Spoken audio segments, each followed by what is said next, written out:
Hello everyone, welcome to Mastura classes.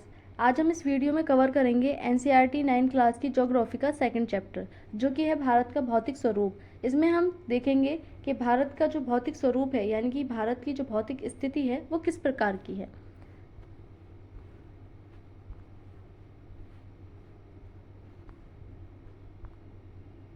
तो आइए शुरू करते हैं अपनी वीडियो को। जैसा कि आप जानते हैं कि भारत विभिन्न स्थलाकृतियों वाला एक विशाल देश है। हम जानते हैं कि जो भारत है उसमें अलग अलग स्थलाकृतियां हमें देखने को मिलती हैं। यदि आप मैदानी क्षेत्र में रहते हैं तो आप वहां के दूर तक के फैले विशाल मैदानों से परिचित होंगे, और यदि पर्वतीय क्षेत्र के निवासी हैं तो आप पर्वतीय ढलानों और घाटियों से भलीभांति परिचित होंगे। हम भारत में पर्वत भी देखते हैं, पर्वत श्रृंखलाएं भी देखते हैं, मैदान भी देखते हैं, तटीय क्षेत्र भी देखते हैं, जो हमारा रेगिस्तानी क्षेत्र है उसको भी देखते हैं। तो अलग अलग हमारे जो भौतिक विविधता है वो हमारे देश में दिखाई देती है। वास्तव में हमारे देश में हर प्रकार की भू आकृतियां पाई जाती हैं, जैसे पर्वत, मैदान, मरुस्थल, पठार, द्वीप समूह। हर तरह का जो भौतिक स्वरूप है वो हमारे भारत में दिखाई देता है, जो कि भौतिक विविधता कही जाती है। भारत की भूमि बहुत अधिक भौतिक विभिन्नताओं को दर्शाती है। भूगर्भीय तौर पर प्रायद्वीपीय पठार पृथ्वी की सतह का प्राचीनतम भाग है। इसे भूमि का एक बहुत ही स्थिर भाग माना जाता था, यानी कि जो हमारा पठार है, जिसको हम कहते हैं प्रायद्वीपीय पठार, वो सबसे प्राचीन माना जाता है पूरे भारत में। परंतु हाल के भूकंपों ने इसे गलत साबित किया है। हिमालय एवं उत्तरी मैदान हाल में बनी स्थलाकृतियां हैं। जो हमारा हिमालय है वो इससे काफ़ी टाइम बाद बना है, और उत्तरी मैदान तो और भी काफ़ी टाइम बाद बने हैं इसके। भूगर्भ वैज्ञानिकों के अनुसार हिमालय पर्वत एक अस्थिर भाग है। हिमालय की पूरी पर्वत श्रृंखला एक युवा स्थलाकृति को दर्शाती है, यानी कि आज जो हमारा हिमालय है वो युवावस्था में है। जो हम पढ़ते हैं राजस्थान का जो पर्वत है वो कभी हुआ करता था बहुत ऊंचा, लेकिन आज जो है वो घिसने के कारण जो है बूढ़ा पर्वत उसको कहा जाता है, क्योंकि वो बहुत पुराना है। और जो हमारा हिमालय है वो आज की युवावस्था में हमें दिखाई देता है, जिसमें ऊंचे शिखर, गहरी घाटियां तथा तेज बहने वाली नदियां हमें दिखाई देती हैं। उत्तरी मैदान जलोढ़ निक्षेपों से बने हैं। प्रायद्वीपीय पठार आग्नेय तथा रूपांतरित शैलों वाली कम ऊंचाई पहाड़ियों एवं छोटी घाटियों से, जो चौड़ी घाटियां हैं, उनसे निर्मित हुए हैं। जो हमारी आग्नेय और रूपांतरित शैलें हैं उनमें हम देख सकते हैं जो आग्नेय चट्टानें होती हैं, आग्नेय शैल होती है, उनका निर्माण होता है पृथ्वी से। जो नीचे से मैग्मा होता है उसके निकलने के कारण आग्नेय शैलों का निर्माण होता है, और यही इन पर जब बहुत ज़्यादा ताप और दाब पड़ता है तो वही जो चट्टान है, आग्नेय शैल जो होती हैं, वो रूपांतरित शैल में परिवर्तित हो जाती हैं, जैसे हमें संगमरमर दिखाई देता है। यह हमारा हिमालय वाला क्षेत्र दिखाया गया है, हिमालय पर्वत को इस मैप में। तो यहाँ पर हम देख सकते हैं हिमालय कहाँ से कहाँ तक फैला हुआ है, जो कि हमें दिखाई दे रहा है जम्मू कश्मीर से और अरुणाचल प्रदेश तक। ये पूरी रेंज जो है इसमें अलग अलग श्रेणियाँ होती हैं, अलग अलग पर्वत चोटियाँ हैं इसमें, जैसे कि यहाँ पर K2 दिखाई गई है, नंगा पर्वत, यहाँ पर लद्दाख श्रेणी है, जास्कर है, शिवालिक है। तो ये सारी श्रेणियाँ हमें यहाँ पर दिखाई देती हैं, और ये पूरा जो है एक हिमालय पर्वत है जो इतने यहाँ तक फैला हुआ है। अब मुख्य भौगोलिक वितरण अगर हम भारत का करें, यानी कि भौगोलिक आधार पर भारत को बांटें, तो कितने भाग में बढ़ता है, तो भारत की भौगोलिक आकृतियों को निम्नलिखित वर्गों में विभाजित किया जा सकता है। हिमालय पर्वत श्रृंखला, उत्तरी मैदान, प्रायद्वीपीय पठार, भारतीय मरुस्थल, तटीय मैदान और द्वीप समूह। इन सबको हम देखते हैं ये कैसे कैसे हैं। तो सबसे पहले हिमालय पर्वत। भारत की उत्तरी सीमा पर विस्तृत हिमालय भूगर्भीय रूप से युवा एवं बनावट के दृष्टिकोण से वलित पर्वत श्रृंखला है। जो हमारा हिमालय है वो एक वलित पर्वत है, जो कि प्लेटों के टकराने के कारण वहाँ पे फोल्ड बन गए और फोल्डेड माउंटेन उसका निर्माण हो गया। ये पर्वत श्रृंखलाएं पश्चिम पूर्व दिशा से में सिंधु से लेकर ब्रह्मपुत्र तक फैली है। जो हम पश्चिम वाला क्षेत्र देखते हैं जहाँ पर हमारी सिंधु नदी निकलती है, और पूर्व में अरुणाचल प्रदेश में जो हमारी ब्रह्मपुत्र नदी है यहाँ तक फैला हुआ है। हिमालय विश्व की सबसे ऊंची पर्वत श्रेणी है और एक अत्यधिक असम अवरोधों में से एक है। जो हिमालय है वो विश्व की सबसे ऊंची चोटी है, जिसको हम माउंट एवरेस्ट कहते हैं। ये 2400 किलोमीटर की लंबाई में फैले एक अर्धवृत्त का निर्माण करते हैं। इसकी चौड़ाई कश्मीर में 400 किलोमीटर एवं अरुणाचल प्रदेश में 150 किलोमीटर है। पश्चिमी भाग की अपेक्षा पूर्वी भाग की ऊंचाई में अधिक विविधता पाई जाती है। अपने पूरे देशांतरीय विस्तार के साथ हिमालय को 3 भागों में बांटा जा सकता है। जो हमारा हिमालय है उसको हम 3 भागों में बांट करके देख सकते हैं। इन श्रृंखलाओं के बीच बहुत अधिक संख्या में घाटियां पाई जाती हैं। घाटियाँ यानी कि जो हमारे पहाड़ जो पर्वत होते हैं उनके बीच में से जो रास्ता निकलता है उनको हम घाटियाँ कहते हैं। इसमें से नदी वगैरह भी बहती हैं। सबसे उत्तरी भाग में स्थित श्रृंखला को महान या आंतरिक हिमालय या हिमाद्री कहते हैं, जिसको हम महान हिमालय के नाम से जानते हैं। यह सबसे अधिक सतत श्रृंखला है जिसमें 6000 मीटर की औसत ऊंचाई वाली सर्वाधिक ऊंचे शिखर हैं। 6000 जो मीटर है उसकी औसत ऊंचाई में हमें यहाँ पर शिखर दिखाई देते हैं। इसमें हिमालय के सभी मुख्य शिखर हैं, जैसे कि यहाँ पर कुछ दिए गए हैं, जैसे कि माउंट एवरेस्ट जो कि विश्व की सबसे ऊंची चोटी है, जो कि नेपाल में पड़ती है। 8848 मीटर इसकी ऊंचाई है। कंचनजुंगा भारत में पड़ती है, 8598। मकालू, धौलागिरी,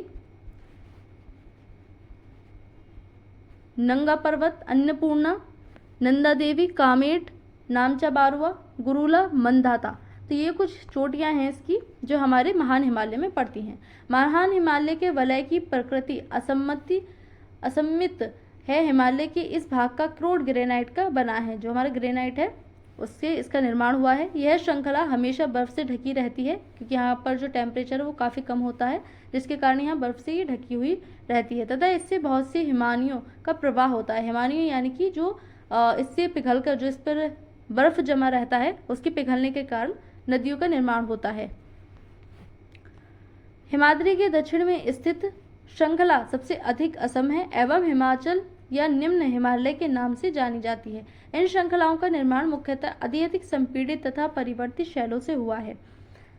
इनकी ऊंचाई 3700 मीटर से 4500 मीटर के बीच तथा औसत चौड़ाई 50 किलोमीटर की होती है। जो ऊंचाई है वो इतने से इतने के बीच में है और जो चौड़ाई है वो 50 किलोमीटर के मध्य में है। जबकि पीर पंजाल श्रृंखला सबसे लंबी तथा सबसे महत्वपूर्ण श्रृंखला है।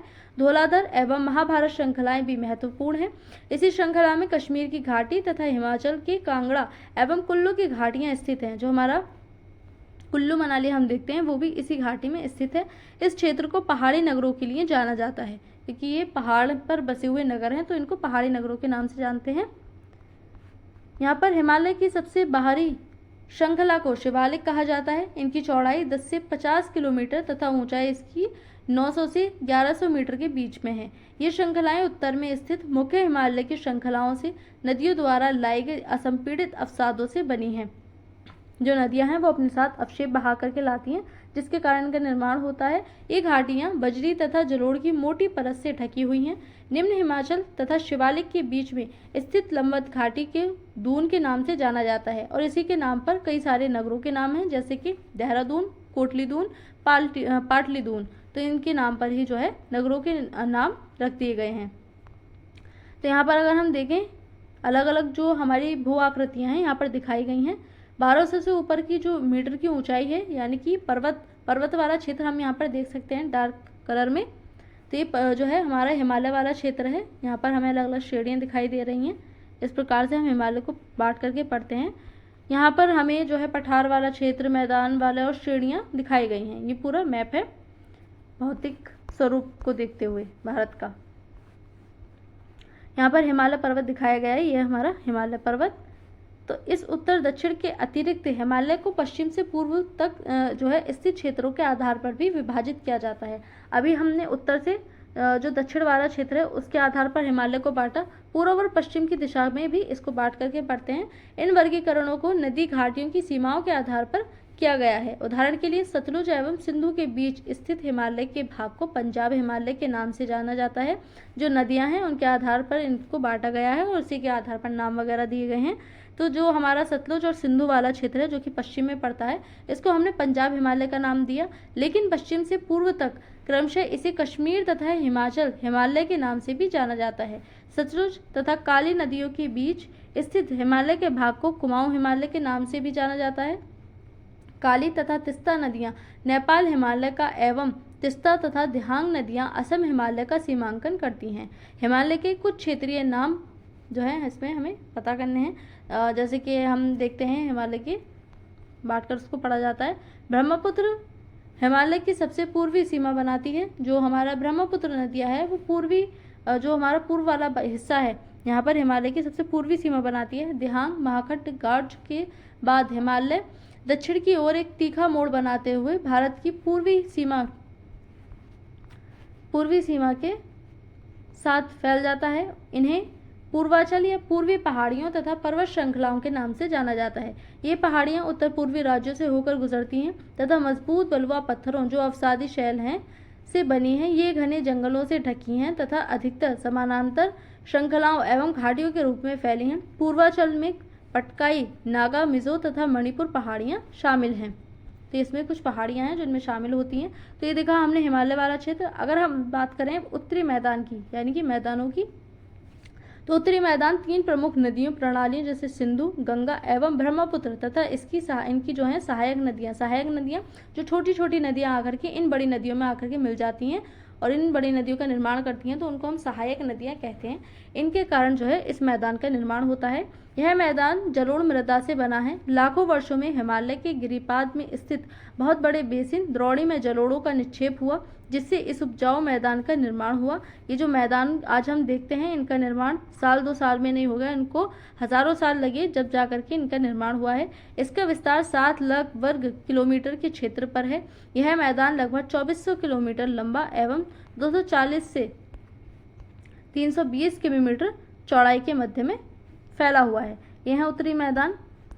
यहाँ सघन जनसंख्या वाला भौगोलिक क्षेत्र है। सघन जनसंख्या मतलब यहाँ पर जो है अत्यधिक जनसंख्या बसती है। उसका कारण क्या है? क्योंकि जो नदियाँ हैं वो अपने साथ अवशेष बहा करके लाती हैं, उपजाऊ मिट्टी लाती हैं और उस मिट्टी को ला करके जब ऊपर पहाड़ पर से बहुत तेज़ी से आती हैं तो ये पहाड़ों को काटती हुई लाती हैं। लेकिन यहाँ पर मैदान में आकर के समतल क्षेत्र में इनकी जो गति है वो धीमी हो जाती है और जो अपने साथ बहाकर अवशेष लाती हैं, मिट्टी लाती हैं, उसको इस मैदान में छोड़ देती हैं, जिसके कारण ये मैदान जो है वो काफ़ी उपजाऊ हो जाता है, कृषि के लिए अच्छा रहता है। अब कृषि के लिए अच्छा है तो जनता को खाने के लिए अपनी कृषि वगैरह चाहिए। अब कृषि करेंगे तो इनको मैदान चाहिए और फिर मैदान समतल होते हैं, यहाँ पर घर वगैरह जो है बनाना बहुत आसान होता है, सड़क वगैरह बनाना आसान होता है, ट्रांसपोर्टेशन की सिस्टम जो है वो अच्छा रहता है। तो इसके लिए यहाँ पर जो है जनसंख्या अत्यधिक रहना पसंद करती है और जिसके कारण हम उत्तर प्रदेश और बिहार में जो है अधिकतर जनसंख्या देखने को मिलती है। तो यहाँ पर ब्रह्मपुत्र नदी में स्थित माजुली विश्व का सबसे बड़ा नदीय द्वीप है जहाँ लोगों का निवास है। जो हम द्वीप देखते हैं, द्वीप यानी कि पानी के चारों ओर जो है पानी के चारों ओर से घिरा हुआ जो स्थान होता है उसको हम द्वीप कहते हैं, यानी कि एक जगह जिसके चारों ओर पानी भरा हुआ हो उसको हम द्वीप कहते हैं।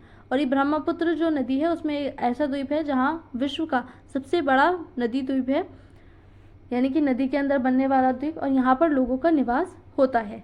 समृद्ध मृदा आवरण, पर्याप्त पानी की उपलब्धता एवं अनुकूल जलवायु के कारण कृषि की दृष्टि से यह भारत का अत्यधिक उत्पादक क्षेत्र है। उत्तरी पर्वतों से आने वाली नदियां निक्षेपण कार्य में लगी हैं, अपने साथ बहा करके लाती हैं अवशेष वगैरह।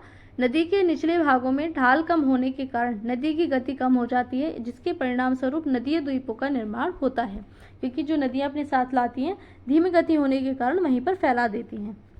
यहाँ पर मिजो पहाड़ियों को दिखाया गया है। ये नदियाँ अपने निचले भाग में गाद एकत्र हो जाने के कारण बहुत सी धाराओं में बढ़ जाती हैं। इन धाराओं को वितरिकाएं कहते हैं। अभी हमने देखा था जो इसकी सहायक नदियाँ थी, सहायक नदियों में क्या था कि नदियाँ आकर के आसपास जो है बड़ी नदी में आकर के मिल रही हैं, तो उसको हम सहायक नदियाँ कहते हैं। वितरिकाएं क्या होती हैं? जब एक ही नदी समुद्र में जाकर के मिलती है तो वो बहुत अलग अलग बढ़ जाती है। इस प्रकार से ये एक नदी है और इसमें से इतनी सारी शाखाएँ जो है निकल गई, तो हम इसको वितरिकाएँ कहते हैं। दोआब का अर्थ होता है दो नदियों के बीच की भूमि या बीच का भाग। जैसे हम देखते हैं गंगा और यमुना के बीच में, जिसको हम कहते हैं गंगा यमुना दोआब वाला क्षेत्र। दोआब 2 शब्दों से मिलकर बना है, दो तथा आब अर्थात पानी। इसी प्रकार पंजाब भी 2 शब्दों से मिलकर बना है। पंज का अर्थ होता है 5 और आब का मतलब होता है पानी, यानी कि हम जिसको कहते हैं 5 नदियों की भूमि पंजाब। उत्तरी मैदान को मोटे तौर पर 3 उपवर्गों में विभाजित किया गया है। उत्तरी मैदान के पश्चिमी भाग को पंजाब का मैदान कहा जाता है। सिंधु तथा इसकी सहायक नदियों के द्वारा बनाए गए इस मैदान का बहुत बड़ा भाग पाकिस्तान में स्थित है। जो पाकिस्तान वाला पंजाब है उसमें ये जाता है, क्योंकि सिंधु नदी जो है वो बाहर से निकलती हुई पाकिस्तान में जाती है, तो वहाँ पर इस मैदान का निर्माण करती है। सिंधु तथा इसकी सहायक नदियाँ झेलम, चेनाब, रावी, ब्यास तथा सतलुज हिमालय से निकलती हैं। मैदान के इस भाग में दोआबों की संख्या बहुत अधिक है। दोआबों की संख्या इसलिए है क्योंकि यहाँ पर हमें देखने को मिल रहा है बहुत सारी नदियाँ हैं। अब नदियों के बीच की भूमि को हम दोआब कहते हैं, तो इसलिए दोआब यहाँ पर अधिक हैं। गंगा के मैदान का विस्तार घग्गर तथा तिस्ता नदियों के बीच है। यह उत्तरी भारत में हरियाणा, दिल्ली, उत्तर प्रदेश, बिहार, झारखंड के कुछ भाग तथा पश्चिम बंगाल में फैला है। ब्रह्मपुत्र का मैदान इसके पूर्व विशेषकर असम में स्थित है। उत्तरी मैदानों की व्याख्या सामान्यतः इसके उच्चावचों में बिना किसी विविधता वाले समतल स्थल के रूप में की जाती है। यह सही नहीं है। इन विस्तृत मैदानों की भौगोलिक आकृतियों में भी विविधता है। आकृतिक विभिन्नता के आधार पर उत्तरी मैदानों को 4 भागों में विभाजित किया जा सकता है। नदियां पर्वतों से नीचे उतरते समय शिवालिक की ढाल पर 8 से 16 किलोमीटर की चौड़ी पट्टी में गुटिका का निक्षेपण करती हैं। इसे भाबर के नाम से जाना जाता है। सभी सरिताएं इस भाबर पट्टी में विलुप्त हो जाती हैं। इस पट्टी के दक्षिण में ये सरिताएं एवं नदियां पुनः निकल आती हैं एवं नम तथा दलदली क्षेत्र का निर्माण करती हैं, जिसे तराई कहा जाता है। यह वन्य प्राणियों से भरा घने जंगलों का क्षेत्र था। बंटवारे के बाद पाकिस्तान से आए शरणार्थियों को कृषि योग्य भूमि उपलब्ध कराने के लिए इस जंगल को काटा गया था। जो शरणार्थी पाकिस्तान से भागकर भारत में आकर बसे थे, उनको खाने पीने के लिए ज़मीन जायदाद चाहिए थी, तो उसको जंगलों को काट करके साफ किया गया था। इस क्षेत्र के दुधवा राष्ट्रीय पार्क की स्थिति जो है हम देख सकते हैं, जो कि यूपी में पड़ता है। उत्तरी मैदान का सबसे विशालतम भाग पुराने जलोढ़ का बना है। यह नदियों के बाढ़ वाले मैदान के ऊपर स्थित है तथा वेदिका जैसी आकृति प्रदर्शित करते हैं। इस भाग को भंगर के नाम से जाना जाता है। जो पुरानी मिट्टी होती है उसको हम भांगर कहते हैं। इस क्षेत्र की मृदा में छूनेदार निक्षेप पाए जाते हैं, जिसे स्थानीय भाषा में कंकड़ कहा जाता है। बाढ़ वाले मैदानों के नए तथा युवा निक्षेपों को खादर कहा जाता है। जो नए होते हैं उसको हम खादर कहते हैं, जो पुरानी मिट्टी होती है उसको हम भागर कहते हैं। इनका लगभग प्रत्येक वर्ष पुनर्निर्माण होता है, इसलिए ये उपजाऊ होते हैं तथा गहन खेती के लिए आदर्श होते हैं। आदर्श इसलिए होते हैं जो नदियां हैं अपने साथ अवशेष बहा करके लाती हैं और उसको फैला देती हैं, उसको हम खादर कहते हैं। अब नई ज़मीन पर क्या है, नए नए अवशेष आ रहे हैं, तो उससे जो है ज़मीन अत्यधिक उपजाऊ होती है और कृषि जो है उसमें अच्छी होती है। अब हमने देख लिए मैदान, पर्वत। अब हम देखते हैं प्रायद्वीपीय पठार। तो प्रायद्वीपीय पठार एक मेज की आकृति वाला स्थल है, जो कि क्या होता है कि जो पठार है वो थोड़ा सा ऊपर उठकर, मतलब अच्छा खासा ऊपर होता है और वो समतल में फैला होता है, जबकि जो पर्वत होते हैं वो शंकुनुमा इस प्रकार की आकृति के होते हैं और पठार मेज टाइप में होता है, उठा जो ऊपर है ऊपर उठ करके समतल ऊपर से होता है, जो पुरानी क्रिस्टलीय आग्नेय तथा रूपांतरित शैलों से बना है। आग्नेय शैल वही जो पृथ्वी के अंदर से मैग्मा निकल करके फैल जाता है और उस पर अत्यधिक दाब और ताप पड़ने के कारण जो है रूपांतरित शैल का रूप ले लेता है। यह गोंडवाना भूमि के टूटने एवं अपवाह के कारण बना था तथा यही कारण है कि यह प्राचीनतम भूभाग का एक हिस्सा है। जो सबसे प्राचीन भूभाग हमें देखने को मिलते हैं उनमें से एक प्रायद्वीपीय पठार भी है। इस पठारी भाग में चौड़ी तथा छिछली घाटियां एवं गोलाकार पहाड़ियां हैं। इस पठार के 2 मुख्य भाग हैं, मध्य उच्च भूमि तथा दक्कन का पठार। अब इस प्रायद्वीपीय पठार में भी हमें 2 जो है इसकी भाग दिखाई देते हैं, मध्य उच्च भूमि और दक्कन का पठार। नर्मदा नदी के उत्तर में प्रायद्वीपीय पठार का वह भाग जो कि मालवा के पठार के अधिकतर भागों पर फैला है, उसे मध्य उच्च भूमि के नाम से जाना जाता है। विंध्य श्रृंखला दक्षिण में सतपुड़ा श्रृंखला तथा उत्तर पश्चिम में अरावली से घिरी है, जो कि राजस्थान में पड़ती है। पश्चिम में यह धीरे धीरे राजस्थान के बलुई तथा पथरीले मरुस्थल से मिल जाता है। इस क्षेत्र में बहने वाली नदियां चंबल, सिंध, बेतवा तथा कैन दक्षिण पश्चिम से उत्तर पूर्व की तरफ बहती हैं। जो हमारा उत्तर पूर्व वाला क्षेत्र है, पूर्व से पश्चिम, पश्चिम से पूर्व, उस क्षेत्र में बहती हैं। इस प्रकार वे इस क्षेत्र के ढाल को दर्शाती हैं, यानी कि जो हमारा ढाल है प्रायद्वीपीय पठार, इस तरह से यहाँ से नदियाँ वगैरह निकलती हैं। जो हमारा प्रायद्वीपीय पठार हमें देखने को मिलता है वो ऐसा नहीं है कि केवल इसी तरह का है, पूरा समतल है, नहीं, यहाँ से जो है उठा हुआ हमें दिखाई देता है और जबकि यहाँ जो है थोड़ा सा नीचे को जाता हुआ दिखाई देता है, जिसके कारण जो नदियाँ हैं वो इधर से इधर की ओर गति करती हैं, यानी कि पश्चिम से पूर्व की ओर। मध्य उच्च भूमि पश्चिम में चौड़ी लेकिन पूर्व में संकीर्ण है। इस पठार के पूर्वी विस्तार को स्थानीय रूप से बुंदेलखंड तथा बघेलखंड के नाम से जाना जाता है। इसको बुंदेलखंड और बघेलखंड के नाम से जानते हैं। इसकी और पूर्व के विस्तार को दामोदर नदी द्वारा प्रवाहित छोटा नागपुर पठार दर्शाता है, जहाँ पर हम देखते हैं दामोदर नदी बहती है। दक्षिण भारत का जो है दक्षिण का पठार एक त्रिभुजाकार भूभाग है, इस प्रकार का होता है ना, तो यहाँ से जो है त्रिभुजाकार आकार वाला है ये पठार। उत्तर में इसके चौड़े आधार पर सतपुड़ा की श्रृंखला है, जो उत्तर वाला भाग है, यहाँ पर हमें सतपुड़ा श्रृंखला दिखाई देती है, जो पहाड़ हैं, जबकि महादेव कैमूर की पहाड़ी तथा मैकाल श्रृंखला इसके पूर्वी विस्तार हैं। भारत के भौतिक मानचित्र पर इन पहाड़ियों एवं श्रृंखलाओं की स्थिति जो है हम देख सकते हैं।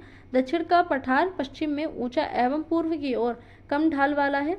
इस पठार का एक भाग उत्तर पूर्व में भी देखा जा सकता है, जिसे स्थानीय रूप से मेघालय कार्बी एंगलोंग पठार तथा उत्तर कचार पहाड़ी के नाम से जाना जाता है। इन नामों से इसको जाना जाता है। यह एक भ्रंश द्वारा छोटा नागपुर पठार से अलग हो गया है। पश्चिम से पूर्व की ओर 3 महत्वपूर्ण श्रृंखलाएं गारो, खासी, जयंतिया, ये जो पहाड़ियाँ ये हमें मेघालय में दिखाई देती हैं, जो कि विश्व में सबसे ज़्यादा वर्षा यहाँ पर होती है। दक्षिण के पठार के पूर्वी एवं पश्चिमी सिरे पर क्रमशः पूर्वी तथा पश्चिमी घाट स्थित हैं।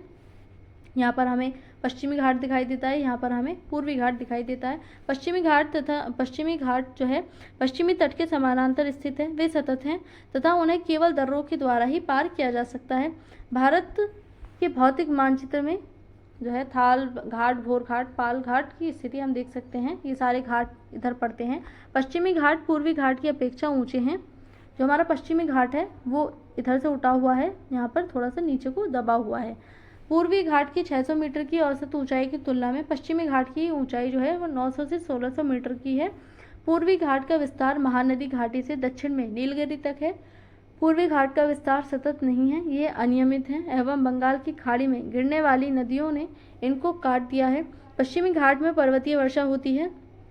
जो पश्चिमी घाट है यहाँ पर हमें देखने को मिलता है बेंगलोर वगैरह, तो यहाँ पर पश्चिमी जो है पर्वतीय वर्षा होती है। पर्वतीय वर्षा ऐसी होती है क्योंकि यहाँ पर पहाड़े ही उठा हुआ है, तो यहाँ पर जो नमी वाली हवा होती है वो अपने साथ जो वायु है नमी लेकर के आती है, जो पहाड़ी से टकराने के कारण यहाँ पर बरस जाती है। तो यहाँ पर हमें बहुत ज़्यादा डाइवर्सिटी, जंगल वगैरह दिखाई देते हैं। यह वर्षा घाट के पश्चिमी ढाल पर आर्द्र हवा के टकराकर ऊपर उठने के कारण होती है। पश्चिमी घाट को विभिन्न स्थानीय नामों से जाना जाता है। पश्चिमी घाट की ऊंचाई उत्तर से दक्षिण की ओर बढ़ती जाती है। इस भाग के शिखर ऊंचे हैं, जैसे अनाईमुडी 2695 मीटर तथा डोडाबेटा 2633 मीटर। पूर्वी घाट का सबसे ऊंचा शिखर महेंद्रगिरी 1500 मीटर है। जो हमारे पश्चिमी घाट हैं उनमें ये कुछ ऊंची ऊंची पहाड़ियां हमें देखने को मिलती हैं, जबकि जो हमारा पूर्वी घाट है उसकी सबसे ऊंची जो शिखर है वो महेंद्रगिरी 1500 मीटर है। पूर्वी घाट के दक्षिण पश्चिम में शैवराय तथा जावेडी की जो पहाड़ियां हैं स्थित हैं। उडग मंडलम, जिसे ऊटी के नाम से भी जाना जाता है, तथा कोडाइकनाल जैसे प्रसिद्ध पहाड़ी नगरों की स्थिति इसमें जो है हम देख सकते हैं। यहाँ पर बसे हुए हैं ये सारे नगर। प्रायद्वीपीय पठार की एक विशेषता यहाँ पाई जाने वाली काली मृदा है। जो काली मृदा है जिसमें कपास अच्छी मात्रा में होती है वो हमें यहाँ पर दिखाई देती है, जिसे दक्कन ट्रैप के नाम से भी जाना जाता है। जो हमारा महाराष्ट्र और गुजरात वाला रीजन है वहाँ पर हमें काली मृदा देखने को मिलती है, जहाँ पर अत्यधिक मात्रा में कॉटन जो हमारी कपास की खेती है वो हमें देखने को मिलती है। इसकी उत्पत्ति ज्वालामुखी से हुई है। इसके लिए शैल आग्नेय जो हैं वो जिम्मेदार हैं, जो शैल आग्नेय हैं, क्योंकि वो पृथ्वी के अंदर से निकले मैग्मा के कारण उनका निर्माण होता है। तो इस मिट्टी में वो टूट करके जो है उनका अपक्षेपण होकर के मिट्टी का रूप ले लेती हैं। वास्तव में इन शैलों का समय के साथ अपरदन हुआ है, जिनसे काली मृदा का निर्माण हुआ है। अरावली की पहाड़ियाँ प्रायद्वीपीय पठार के पश्चिमी एवं उत्तर पश्चिमी किनारे पर जो है स्थित हैं। ये बहुत अधिक अपरदित एवं खंडित पहाड़ियाँ हैं। ये गुजरात से लेकर दिल्ली तक दक्षिण पश्चिम एवं उत्तर पूर्व दिशा में फैली हुई हैं। भारतीय मरुस्थल देखें। अब हमने प्रायद्वीप पठार देख लिया, अब हम देखते हैं भारतीय मरुस्थल जो हमारा राजस्थान वाला क्षेत्र है। अरावली पहाड़ी के पश्चिमी किनारे पर थार का मरुस्थल स्थित है। यह बालू के टिब्बों से ढका एक तरंगित मैदान है। बालू के टिब्बे यानी कि जो हमारे देखते हैं बालू जब हवा के कारण उड़ करके जाती है और एक जगह इकट्ठी हो जाती है तो वो शंकु आकार ले लेती है। इस प्रकार के बालू के टिब्बे हमें दिखाई देते हैं, इनको हम बालू टिब्बा कहते हैं। इस क्षेत्र में प्रतिवर्ष 150 मिलीमीटर से भी कम वर्षा होती है। इस शुष्क जलवायु वाले क्षेत्र में वनस्पति बहुत कम है। वर्षा ऋतु में ही कुछ सरिताएं दिखती हैं और उसके बाद वे बालू में ही विलीन हो जाती हैं। जो नदियां हमें दिखाई देती हैं वो बालू के अंदर ही जो है चली जाती हैं। पर्याप्त जल नहीं मिलने से वे समुद्र तक नहीं पहुंच पाती। केवल लूनी ही इस क्षेत्र की सबसे बड़ी नदी है। जो लूनी नदी है वो राजस्थान की सबसे बड़ी नदी देखी जाती है। बरकान अर्धचंद्राकार बालू का टीला का विस्तार बहुत अधिक क्षेत्र पर होता है, लेकिन लंबवत टीले भारत पाकिस्तान सीमा के समीप प्रमुखता से पाए जाते हैं। यदि आप जैसलमेर जाएंगे तो ये जो बरकान है वो उनको हम देख सकते हैं। तो ये भारतीय मरुस्थल का चित्र दिखाया गया है। जो मिट्टी है वो एक प्रकार के इकट्ठी होकर के शंकु आकार ले लेती है और उससे बारूद जो टीले वो टिब्बा होता है उसका निर्माण करती है। अब हम तटीय मैदान देखें इसके, तो प्रायद्वीपीय पठार के किनारों संकीर्ण तटीय पट्टियों का विस्तार है। यह पश्चिम में अरब सागर से लेकर पूर्व में बंगाल की खाड़ी तक विस्तृत है। पश्चिमी तट पश्चिमी घाट तथा अरब सागर के बीच स्थित एक संकीर्ण मैदान है। इस मैदान के 3 भाग हैं। तट के उत्तरी भाग को कोंकण, मुंबई तथा गोवा, मध्य भाग को कन्नड़ मैदान एवं दक्षिणी भाग को मालाबार तट कहा जाता है। बंगाल की खाड़ी के साथ विस्तृत मैदान चौड़ा एवं समतल है। उत्तरी भाग में इसे उत्तरी सरकार कहा जाता है, जबकि दक्षिणी भाग कोरोमंडल तट के नाम से जाना जाता है। जबकि बड़ी नदियां जैसे महानदी, गोदावरी, कृष्णा तथा कावेरी इस तट पर विशाल डेल्टा का निर्माण करती हैं। जो हमारा पूर्वी तट है वहाँ पर ये डेल्टा बनाती हैं। डेल्टा क्या होता है, जब नदी अपने जो है एक उसमें जलती है और समुद्र में जाकर के जो है ये फैल जाती है, तो इसको हम डेल्टा कहते हैं। डेल्टा का निर्माण करती है। चिल्का झील पूर्वी तट पर स्थित एक महत्वपूर्ण भूलक्षण है। जो चिल्का झील है वो भारत की खारे पानी की सबसे बड़ी झील मानी जाती है, जो कि ओडिशा में पड़ती है। यहाँ पर तटीय मैदानों को दिखाया गया है। तो ये हमने तटीय मैदान देखे।